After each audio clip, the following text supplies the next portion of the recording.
SIPA Republik Indonesia, salam People Power.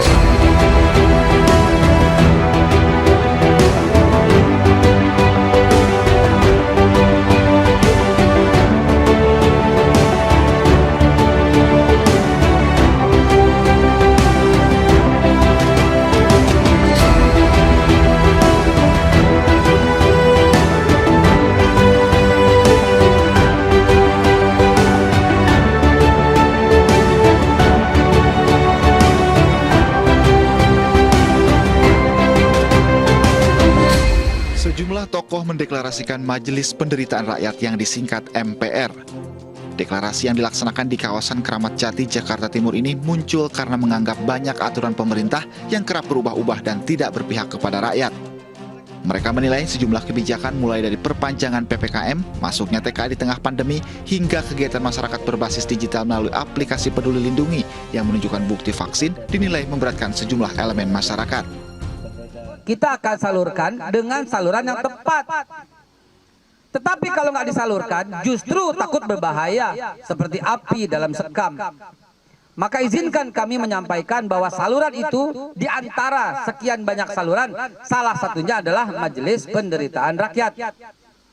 Kok namanya negatif? Ada yang berkata demikian. Nggak usah ditutup-tutupin. Kita udah capek mendengar masyarakat kurang pangan, padahal kelaparan. Kita udah capek mendengar penyalahgunaan administrasi, padahal maling, koruptor. Karena itu, bicaralah apa adanya bahwa betul rakyat tengah menderita dan MPR berharap salah satu dari sekian banyak untuk penyaluran seperti itu.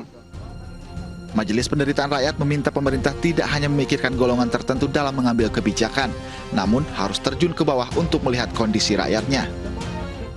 Wakil rakyat, kalau saya berharap wakil rakyat mendengar rintihan suara kami rakyat. Dengarkan kami. Kalian itu sebagai pengawas pemerintah dalam menjalankan kebijakan-kebijakan. Apabila ada kebijakan-kebijakan yang membuat rakyat menderita, itu gunanya kalian duduk di sana. Ingat janji-janji kalian saat kampanye. Selain sebagai tempat penyaluran aspirasi, Majelis Penderitaan Rakyat ini diharapkan dapat mempersatukan seluruh bangsa tanpa memandang suku dan agama. Menjadi negara yang adil dan makmur, mandiri, sesuai dengan cita-cita para... Dari Jakarta, Armalina Andri Setiawan, iNews melaporkan. Merdeka! Lantas apa yang membuat sejumlah tokoh mendeklarasikan Majelis Penderitaan Rakyat atau MPR? Untuk membahasnya lebih dalam, bergabung bersama kami Ketua Majelis Penderitaan Rakyat MPR, Haikal Hasan, dan tenaga ahli utama Kantor Staf Kepresidenan, Ali Muhtar Ngabalin. Assalamualaikum warahmatullahi wabarakatuh. Selamat sore, Pak Haikal, Bang Ali. Selamat sore, warahmatullahi wabarakatuh. Baik, saya ke Pak Haikal dulu. Pak Haikal, apa dasar atau tujuan dari mendeklarasikan MPR ini, Pak? Ya, jadi banyak sekali. Sebelumnya saya ucapkan terima kasih yang sebesar-besarnya kepada iNews yang mengangkat berita ini menjadi menasional. Kami sebelumnya melihat survei-survei. Dari survei yang dilakukan, dan daftar surveinya banyak sekali, karena kode etik kami nggak sampaikan, bahwa tingkat kebahagiaan itu menurun. Tingkat kemiskinan itu meningkat. Jumlah orang miskin meningkat, dan akhirnya kami juga bertanya kepada rakyat. Survei-survei itu menunjukkan bahwa memang ada saluran yang tersumbat. Penyampaian aspirasi menjadi takut. Tingkat ketakutan pun makin tinggi. Dan kemudian akhirnya salah satu dari kami ini yang khususnya pencetus dan deklarator, ya, Habib Ali Ridho Assegaf yang dikenal dengan Babe Aldo, itu mengusulkan untuk mendirikan Majelis Penderitaan Rakyat. Kita ini, ya, sebagai salah satu saluran, dan tidak ada dasar agama, suku, kelompok, golongan, enggak ada. Semuanya menjadi menyatukan semua yang beda di sini. Dan kemudian survei-survei itu semakin hari semakin melebar. Ada yang menderita, yang kemarin baru saja masih terjadi, ya, bayi yang tidak bisa ditebus oleh ibunya yang masih ditahan, ibunya ditahan di rumah sakit masih. Kemudian di masa pandemi ini masih banyak pula orang yang susah, Dan ini biarlah ini bukan menjadi musuh pemerintah. Saya sampaikan ini sebelumnya kepada Bang Ali, ya, ini menjadi mitra saja yang bisa menjadi saluran gitu loh, bukan jadi musuh daripada pemerintah, musuh daripada negara. Tidak. Ini pastinya 100% kami jamin sesuai dengan deklarasi yang kami sudah bacakan, betul-betul ini berpihak kepada rakyat, begitu ya. Oke. Dan kita akan mencoba terus, baik dari sisi korupsi yang tak selesai-selesai, baik dari sisi masa pandemi yang seperti ini, baik dari sisi perlakuan perbedaan antara yang sudah divaksin sama yang belum divaksin dan sebagainya, yang nanti akan kami rumuskan dan tentu akan kami sampaikan ke publik hasilnya. Demikian. Baik, sebelum saya ke Pak Bang Ali, Pak Haikal, kalau lebih rinci lagi, surveinya ini dilakukan sejak kapan? Kemudian indikator dari tingkat warga tidak bahagia tadi, kemudian tingkat kemiskinan yang rendah itu indikatornya dari mana saja, Pak? Baik, indikatornya surveinya dilakukan sejak bulan Mei, ya, sejak bulan Mei 2020, ya, dan itu dilakukan juga oleh sahabat-sahabat dari tempat-tempat survei yang kami ambil data hasil survei mereka. Indikatornya sederhana, Pak. Cuma kami bertanya, apakah hidup sekarang ini makin susah atau makin mudah? Ah, begitu aja, Pak. Sederhana. Baik. Makin susah. Baik, makin susah, begitu jawabannya. Baik, surveinya sederhana, bahagia atau tidak. Berarti kalau tidak bahagia bisa menyampaikan aspirasinya ya kepada pihak Anda. Langsung saja tanggapan Anda, Bang Ali.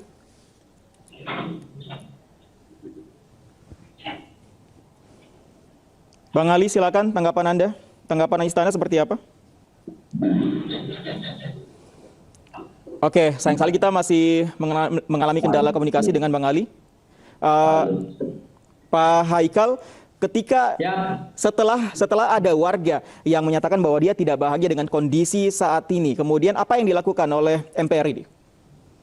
Baik, deklarasi baru saja dilakukan hari ini, ya, dan hari ini juga ada yang melapor.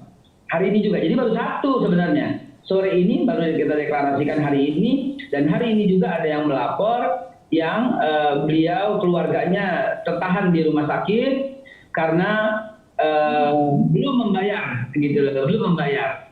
Nah, itu yang kami akan simpulkan, akan kami aspirasikan, akan kami sampaikan. Jangan lupa, ini karena baru terbentuk, kita juga akan membentuk semacam lembaga bantuan hukum yang isinya itulah para pengacara yang saat ini yang tampil di televisi tadi itu adalah Bapak Juju, salah satu pengacara. Nah, ini akan kami kumpulkan semuanya.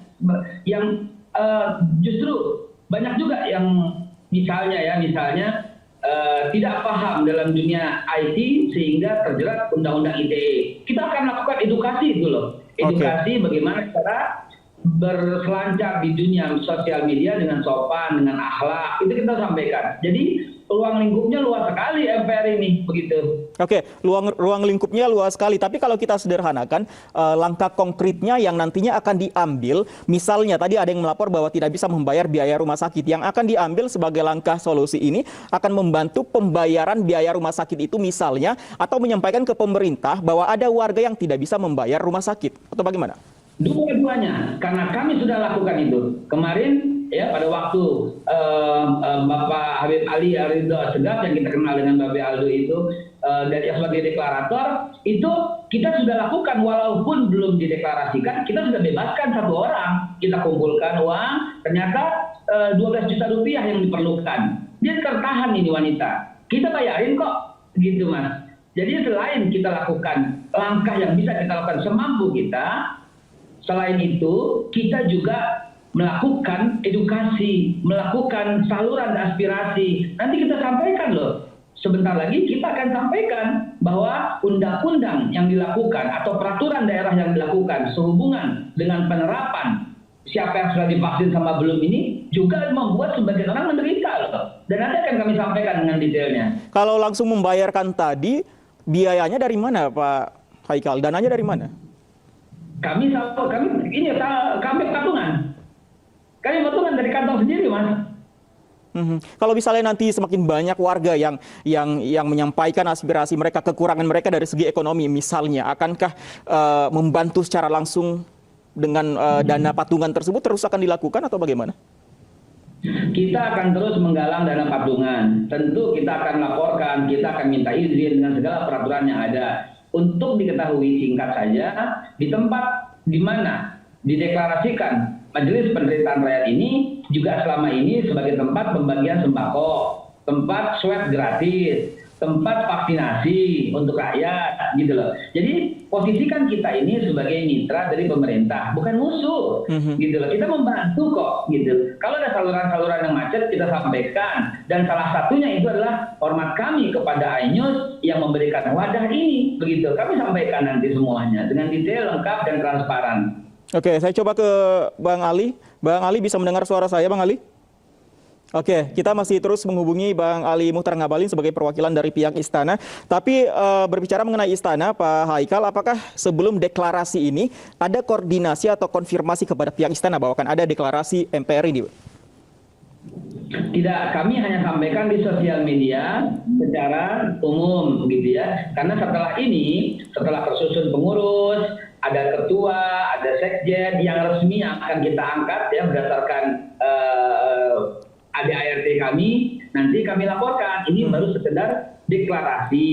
Nanti susulan pengurus lengkap, lalu aksi-aksi yang akan kami lakukan tentu bukan aksi kejahatan ya, tapi aksi dalam rangka tetap dalam koridor perundangan yang ada di negara ini, itu akan kami sampaikan. Agenda-agenda kami setahun bahkan kami sampaikan ke publik. Kami punya agenda loh setahun. MPR ini, apa agendanya? Kami sampaikan. Semua akan kami sampaikan secara transparan. Sekali lagi untuk ditekankan, di MPR nggak ada agama, suku, ras, kelompok, golongan, nggak ada. Semuanya menjadi satu. Yang kita junjung itulah kebinekaan, Bhinneka Tunggal Ika, kita junjung Pancasila dan Undang-Undang Dasar 45. Oke, tapi kalau tadi Anda mengatakan bahwa ruang lingkup ini masih luas, sesuai ADART yang mungkin masih disusun atau tentu sudah ada bayangan, sebenarnya ini adalah murni untuk membantu warga yang menurut Anda, pihak Anda ini menderita, atau jangan-jangan ini adalah sebagai wadah kritisi pemerintah? Wadah pengkritik pemerintah bisa jadi, karena pemerintah butuh loh. Pak Jokowi loh yang mengatakan itu. Rindu dengan kritik, itu kita sampaikan dengan cara yang baik, yang santun, yang menjaga akhlak kepada pemimpin, sangat kita jaga pokoknya. Mudah-mudahan MPR ini satu wadah di mana semakin hari semakin membesar, semakin aspirasi. Bukankah sebagian warga merasa macetnya saluran untuk melaporkan kepada DPR? Bukankah sebagian warga merasakan hal itu kepada MPR juga? Bukankah saya sendiri juga pernah merasakan kemacetan untuk berdialog kepada MPR DPR? Nah, mudah-mudahan ini menjadi saluran. Justru kalau umpamanya disalurkan, kita jadi mitra pemerintah yang baik. Karena apa? Karena apabila pendapat, saran, keluhan, dalam tanda kutip penderitaan tidak disalurkan dengan baik, justru akan menimbulkan api dalam sekam. Jadi, prasangka baik saja, jangan prasangka buruk dulu. Baik. Kita ini adalah mitra, begitu. Baik, saya coba sapa lagi Bang Ngabalin. Bang Ngabalin masih bisa mendengar suara saya? Ya, terima kasih. Bang Ngabalin? Ya, saya dengar. Bang Ali, suara saya jelas ya? Oke, Bang Ali, langsung saja tanggapan Anda terkait dengan deklarasi Majelis Penderitaan Rakyat ini. Ya, terima kasih ya untuk Ustadz Haikal, Babe Dr. Haikal Hasan. Pertama saya mengucapkan selamat atas deklarasi organisasi baru Majelis Penderitaan Rakyat. Mudah-mudahan teman-teman yang berhimpun di situ tentu baik-baik saja, dan kita harapkan organisasi itu benar-benar bisa menampung aspirasi umat, aspirasi masyarakat sesuai dengan apa yang teman-teman cita-citakan. Saya menyampaikan permohonan maaf, tadi beliau sedang berbicara, handphone saya bermasalah sehingga saya bisa mendengar sedikit saja beberapa pengantar yang tadi beliau sampaikan. Kalau saya mendengarkan penjelasan Babe Haikal, hanya satu yang saya dengar benar tadi, ada saluran komunikasi atau mungkin wadah yang terasa sangat sulit untuk bisa dipakai dalam mengkomunikasikan beberapa masalah-masalah yang mungkin dihadapi. Tentu kita berharap, saya pun secara pribadi menyambut gembira karena teman-teman yang untuk itu juga saya kenal, hampir semuanya saya kenal. Saya percaya bahwa mereka punya pikiran yang sehat, mereka punya prasangka yang baik, dan mudah-mudahan lagi-lagi saya mau katakan bahwa MPR itu benar-benar bisa menjadi wadah, menjadi saluran, tempat di mana orang menyampaikan masalah dan keluh kesahnya terkait dengan apa yang mereka hadapi dalam kehidupan, baik di masa pandemi maupun sebentar akan berakhir pandemi ini, bisa MPR itu benar-benar menjadi wadah yang sejuk, yang enak, kemudian menyampaikan pikiran-pikiran banyak orang itu. Saya kira itu. Oke, Bang Ali, tadi Pak Haikal menyampaikan bahwa survei sudah dilakukan sejak bulan Mei 2020 dan hasil surveinya menyatakan bahwa masih banyak warga yang tidak puas dengan pemerintahan saat ini. Kemudian ada yang tidak bahagia, kemudian kemiskinan juga masih tinggi, bahkan ada ketakutan kepada pemerintah. Tanggapan Anda? Ya, tidak apa-apa. Jadi kalau soal ketakutan saya kira tidak boleh terjadi, karena pemerintahan dan negara ini negara kita tidak hidup di Afghanistan. Kita tidak sedang menghadapi pemerintahan yang brutal. Kita sedang menghadapi pemerintahan yang insya Allah amanah. Kemudian pemerintahan yang kita pilih, pemerintahan yang de facto, de jure ada dan terus bekerja untuk melaksanakan amanah-amanah Undang-Undang Dasar 1945 telah memberikan yang terbaik pada kepentingan bangsa dan negara dan masyarakat. Karena itulah saya kira pembentukan MPR sendiri itu sesungguhnya adalah tempat yang saya kira seperti awal saya katakan, benar-benar mudah-mudahan bisa menjadi organisasi, menjadi wadah untuk menyalurkan banyak pikiran, aspirasi dari masyarakat.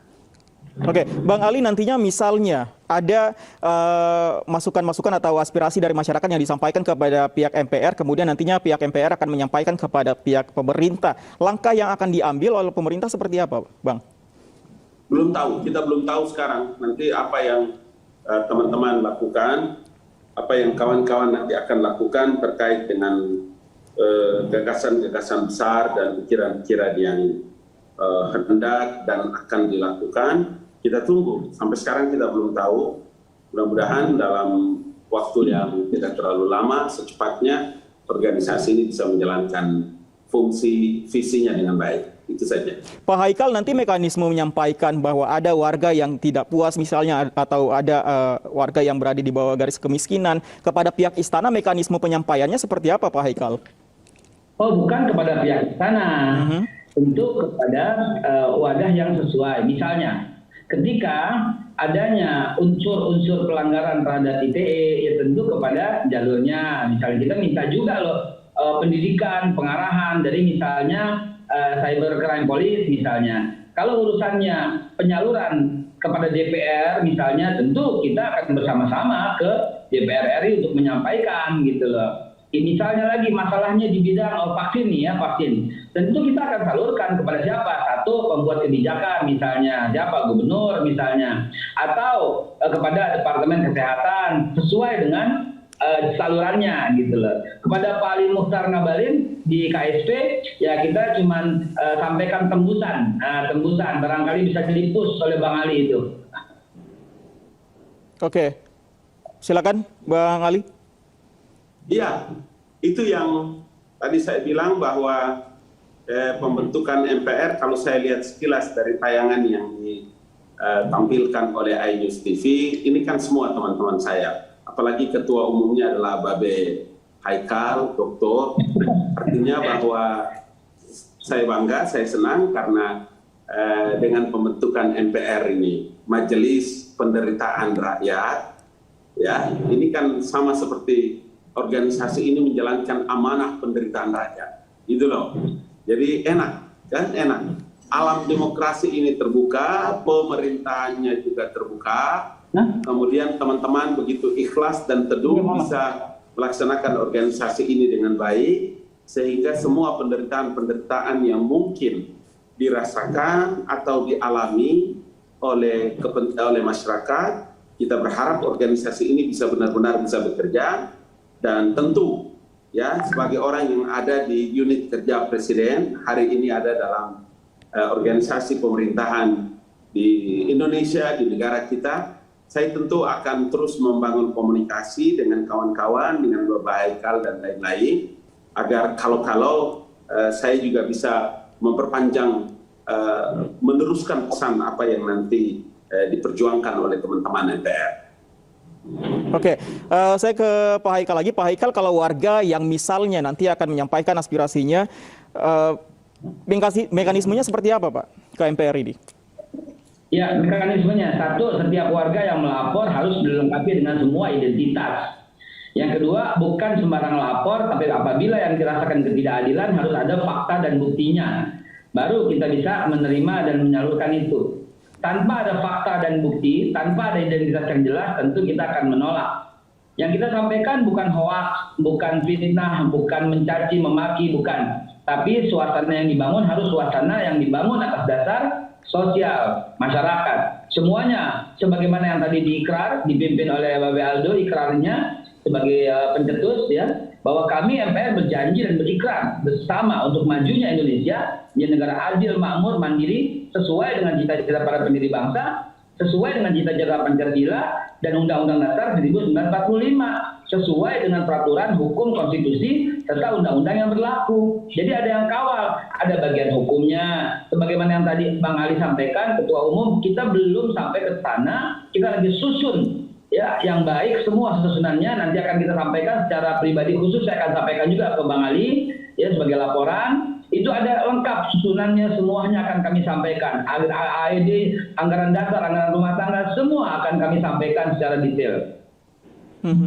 Oke, akan diterimakah koordinasi yang akan dilakukan nanti pihak MPR ke pihak istana, Bang Ali? Ya pasti. Dan ini kan bagus sekali ini, visi misinya bagus. Saya senang sekali. Kawan-kawan yang punya visi, kawan-kawan punya misi, tadi menarik gitu. Jadi kalau organisasi ini dia bisa menginventarisir beberapa anggota dengan baik, kemudian masalah-masalah yang dihadapi oleh umat, oleh masyarakat, kemudian data-data, fakta-fakta yang akurat dengan berbagai dokumen, data-data pribadi yang baik. Itu artinya bahwa saya berharap tentu organisasi ini akan memberikan menjadi satu wadah yang baik, kemudian administrasi yang baik, kemudian manajemennya juga manajemen yang baik, dan tentu kawan-kawan di sana. Tadi saya lihat ada beberapa tokoh yang saya tahu kapasitas dan kemampuan mereka ya, termasuk Dr. Babe Haikal ini kan kita tahu. Ya, karena itulah saya dengan sukacita menyambut kehadiran MPR ya, Majelis Penderitaan Rakyat. Mudah-mudahan organisasi ini benar-benar bisa baik dan bisa terus kita kerjasama. Saya dengan senang hati selalu siap dan kalau nanti diamanahkan, dipercayakan untuk bisa membangun koordinasi, tentu saya sangat siap. Baik, masih terlalu dini baru dideklarasikan hari ini. Kita akan tunggu akan bermuara seperti apa MPR ini. Yang jelas kita harapkan tentunya akan membawa perubahan yang lebih baik untuk masyarakat. Terima kasih Pak Haikal, Bang Ali untuk waktunya bersama kami di Anju Sore. Selamat sore, Assalamualaikum warahmatullahi wabarakatuh.